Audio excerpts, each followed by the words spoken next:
Hello student, আজকে আমরা আরও একটা নতুন ভিডিও নিয়ে হাজির হয়েছি। আজকের আমাদের যে ভিডিও, সেখানে আমরা নতুন করে ক্লাস 11 অর্থাৎ একাদশ শ্রেণীর কেমিস্ট্রির পড়া আমরা শুরু করব।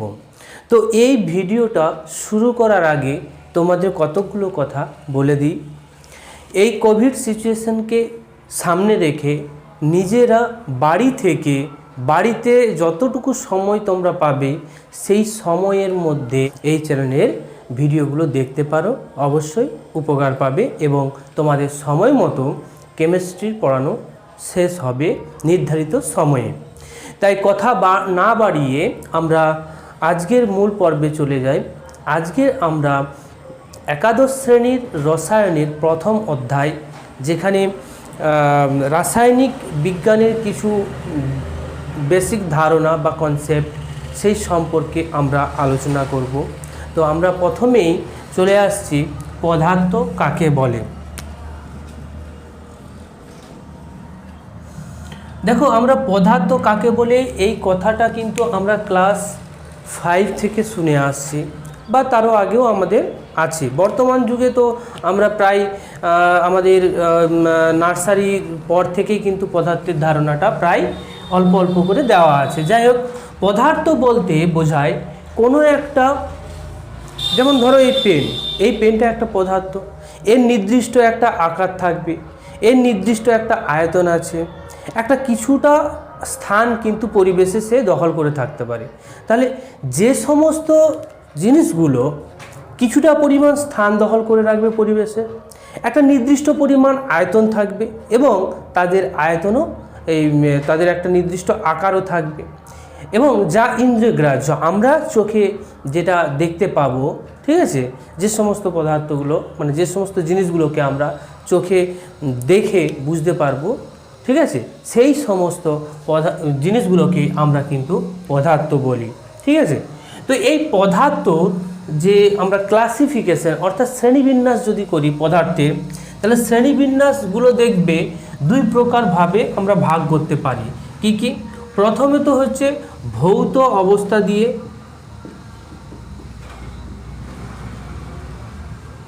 আরেকটা হচ্ছে কি রাসায়নিক অবস্থা দিয়ে।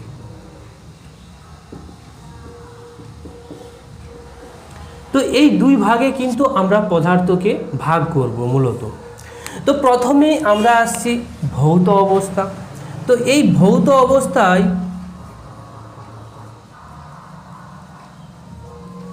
দেখো, ভৌত অবস্থা বলতে ফিজিক্যাল যে স্টেটের কথা, সেই ফিজিক্যাল স্টেটের কথা বলে আছে। দেখো, আমি যদি তোমাদের সামনে বলি যে ইট, ঠিক আছে, বাড়ি বানানোর জন্য যে ইট, সেই ইট কি অবস্থায় রয়েছে? ইটটা তো একটা পদার্থ, কোনো একটা কিছু পরিমাণ তো ভর আছে ইটের, ঠিক আছে, যে কোনো মেটেরিয়ালস দিয়ে তৈরি হোক সেটা পরের কথা, কিন্তু ইট একটা পদার্থ। সেই ইটটা হচ্ছে কি অবস্থায় রয়েছে? অবশ্যই কঠিন অবস্থায় রয়েছে, তাই না? আবার যদি তোমাদের বলে দিই যে এক গ্লাস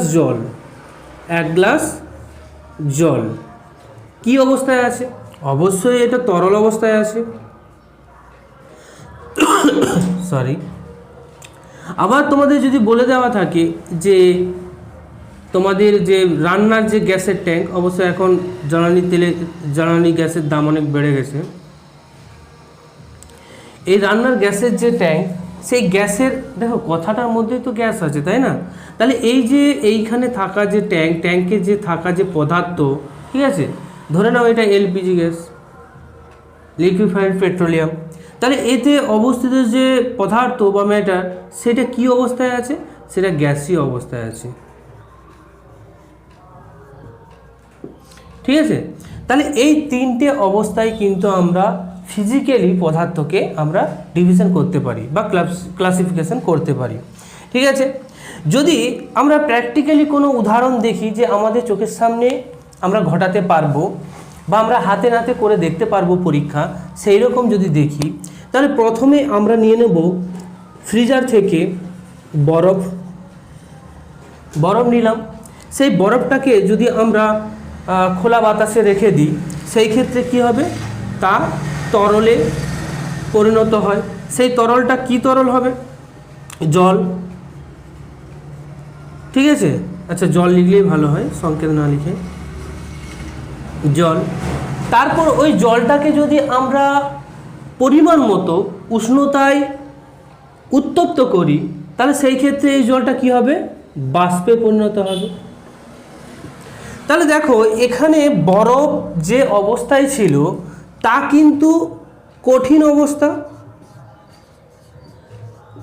ক্লিয়ার? আবার জল যে অবস্থায় ছিল সেটা হচ্ছে তরল অবস্থা, আর বাষ্পটা কিন্তু গ্যাসীয় অবস্থা। ঠিক আছে, তাহলে এদের মধ্যে কিন্তু আমরা পরিবর্তন ঘটাতে পারি। তাহলে বরফ থেকে জল করতে পারি। তাহলে বরফ থেকে যখন আমরা জল করব তখন আমাদের কি করতে হবে? তাপ দিতে হবে। এই ডেল সাইনটা কিন্তু তাপের সাইন, ওকে?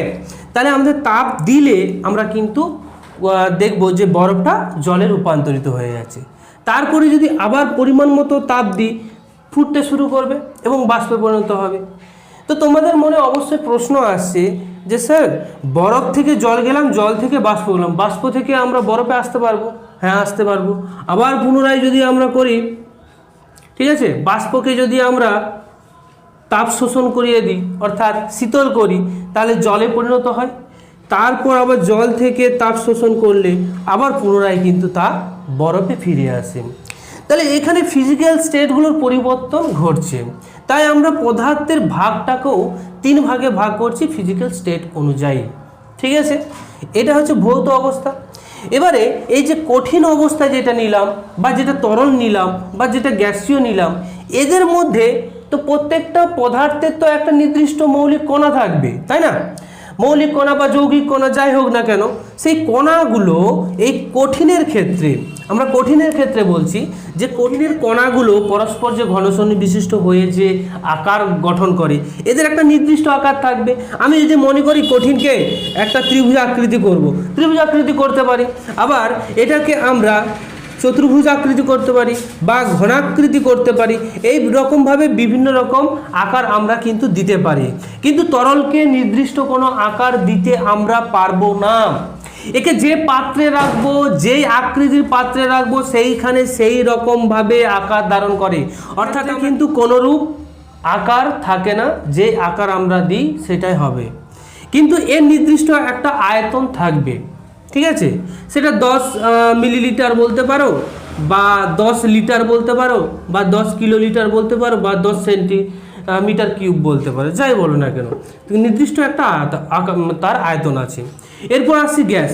গ্যাসের যখন নির্দিষ্ট কোনো আকার নেই, শুধুমাত্র আয়তন পাবো আমরা গ্যাসের ক্ষেত্রে। ঠিক আছে, গ্যাস জারে ভরে নিয়ে তার একটা আমরা যদি দেখি আয়তনটা, শুধুমাত্র আয়তনটাই দেখতে পাই। তো গ্যাসের ক্ষেত্রে কণাগুলো কিন্তু তুলনামূলকভাবে তরলের ক্ষেত্রে কণাগুলো যেভাবে ঘনসন্ধি বিশিষ্ট ছিল তার থেকেও অনেকটা কিন্তু এরা অনেক ছাড়াছাড়ি থাকবে। ফলে এদের মধ্যে যে কণাগুলোর মধ্যে যে অ্যাট্রাকশন ফোর্স সেটা তুলনামূলক কঠিন বা তরলের থেকে অনেক কম। ফলে এরা কিন্তু এই কণাগুলো ছুটোছুটি অবস্থায় থাকবে। এরা নির্দিষ্ট একটা ব্রাউনীয় মোশন বলো, বা তারা একটা নির্দিষ্ট গতিতে কিন্তু ধাবমান থাকে। ক্লিয়ার হলো?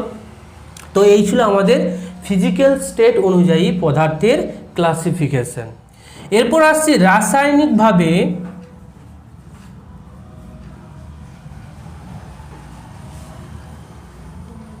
শ্রেণীবিন্যাস। অর্থাৎ পদার্থকে আমরা ভৌত অবস্থা অনুযায়ী শ্রেণীবিন্যাস করলাম, এরপর আমরা রাসায়নিকভাবে শ্রেণীবিন্যাস করব। তো এইখানে রাসায়নিকভাবে শ্রেণীবিন্যাস করতে গেলে আমরা দুভাগে ভাগ করব। এক হচ্ছে কি মিশ্র পদার্থ,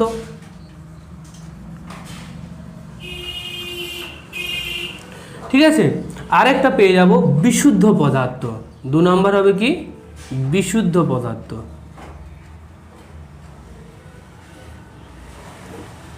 দেখো প্রথমে আমরা 1 নাম্বার দেখছি মিশ্র পদার্থ। মিশ্র পদার্থের মধ্যে আমরা যদি একটা ধরি যে মিশ্র পদার্থ একটা মিশ্রণ, ঠিক আছে, এই মিশ্রণে এ উপাদান আর বি এর উপাদান দুটারই কম্পোজিশন এখানে অবস্থান করে। তাহলে এখানে এ আর বি এর একটা নির্দিষ্ট অনুপাত থাকে, সেটা 1:2 বা 2:1 বা 3:1 বা 1:3 বা 2:3, এইভাবে উপাদানগুলোর কম্পোজিশন থাকতেই পারে। তাহলে এখানে এ আর বি এরা কিন্তু মৌলিক, তারা মিশ্রিত হয়ে যে পদার্থটা তৈরি করেছে সেটা আমাদের হয়ে যাচ্ছে মিশ্র পদার্থ। বিশুদ্ধ পদার্থটা কি? বিশুদ্ধ পদার্থ হলো এই যে প্রত্যেকটা মৌলিক উপাদান, যে উপাদানগুলো কেবলমাত্র মৌলিক, যেমন ধরলাম এ, এটা তো মৌলিক উপাদান, যে কোনো একটা পদার্থ এ সেটা হচ্ছে মৌলিক উপাদান, তাতে কিন্তু অন্য কিছু মেশানো নেই, তখন সেটা বিশুদ্ধ পদার্থ। বি এককভাবে কী হবে? বিশুদ্ধ পদার্থ হবে, ঠিক আছে, এতে কোনো কিন্তু মেশানো থাকবে না। যেমন কপারের একটা দণ্ড নিলাম, সেই দণ্ডের মধ্যে শুধুমাত্র কপার থাকবে, তাতে কোনো মিশ্রণ থাকবে না, তাহলে সেটা হয়ে যাবে বিশুদ্ধ পদার্থ। ক্লিয়ার? তো এইভাবেই কিন্তু আমরা দুটো ভাগে ভাগ করছি রাসায়নিকভাবে, যে মিশ্র পদার্থ আর বিশুদ্ধ পদার্থ।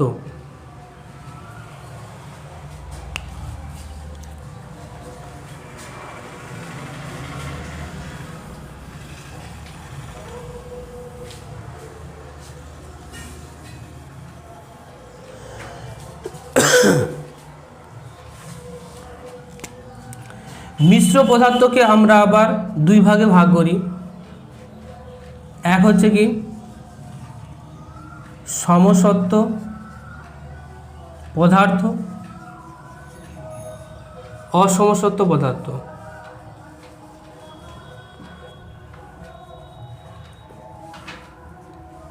সমসত্ব পদার্থ বলতে কি বোঝায়?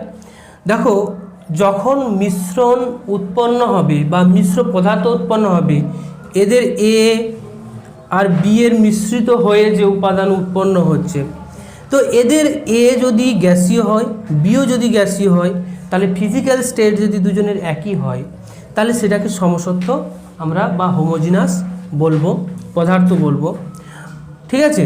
বা এটা লিকুইড লিকুইড হতে পারে বা সলিড সলিড হতে পারে। কিন্তু অসমসত্ব পদার্থের ক্ষেত্রে কি হয়? ধরলাম এ আর বি পরস্পর মিশ্রিত হয়েছে, তো এটা হচ্ছে সলিড, বিটা হচ্ছে লিকুইড, তাহলে সেই মিশ্রণটাকে আমরা অসমসত্ব পদার্থ বলবো। আবার একই রকমভাবে এটা লিকুইড, এটা হয়ে যাবে গ্যাসীয়, তাহলে এগুলোকে আমরা কি বলতে পারি? অসমসত্ব পদার্থ, ঠিক আছে।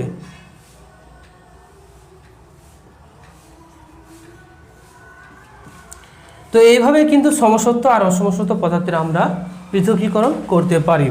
ক্লিয়ার? এরপরে আসছি বিশুদ্ধ পদার্থকে দুটো ভাগে ভাগ করা হয়। একটা হচ্ছে কি মৌলিক পদার্থ, আর একটা হচ্ছে যৌগিক পদার্থ। মৌলিক পদার্থ,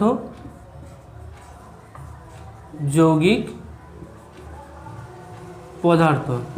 তো মৌলিক পদার্থের ক্ষেত্রে কি হয়? মৌলিক পদার্থ এমনিতেই হচ্ছে বিশুদ্ধ পদার্থ, তা মৌলিক অণু দ্বারা গঠিত হবে। তো সেই মৌলিক অণুটা যদি শুধুমাত্র ধরলাম আমরা হাইড্রোজেন গ্যাস, হাইড্রোজেন গ্যাসের ক্ষেত্রে শুধুমাত্র হাইড্রোজেন অণু দ্বারাই, দুটো অণু দ্বারা, এই হাইড্রোজেনের দুটো পরমাণু দ্বারা একটা অণু গঠিত হচ্ছে, ফলে এটা মৌলিক পদার্থ হয়ে যাবে। অক্সিজেনের ক্ষেত্রে দুটো অক্সিজেন পরমাণু মিলিত হয়ে অক্সিজেন হচ্ছে, এটা মৌলিক পদার্থ। যদি যৌগিক পদার্থ কার্বন ডাইঅক্সাইডের কথা বলি, এটা হচ্ছে যৌগিক পদার্থ। এটা কিন্তু বিশুদ্ধ পদার্থেরই একটা ভাগ, যৌগিক পদার্থ। কারণ এখানে কার্বন আর হচ্ছে অক্সিজেন, কার্বন একটা হলে অক্সিজেন পরমাণু দুটো পরস্পর মিলিত হয়ে কিন্তু যৌগিক পদার্থ উৎপন্ন করছে। ঠিক আছে, বোঝা গেল? তাহলে এইভাবেই কিন্তু আমরা যে পদার্থের ক্লাসিফিকেশনগুলো আমরা আজকে দেখলাম, প্রথম ক্লাস, তোমরা ভালো করে নোট ডাউন করে নেবে। আর তোমাদের প্রয়োজনীয় যে প্রশ্ন সেইগুলো ডিসক্রিপশন বক্সে দেওয়া থাকবে, তোমরা সেইখানে গিয়ে দেখে নিতে পারো, বা পিডিএফ লিঙ্ক আমি যদি সম্ভব হয় দিয়ে দেবো। ঠিক আছে, যদি ভালো লাগে অবশ্যই লাইক ও সাবস্ক্রাইব করবে। ওকে, থ্যাংক ইউ।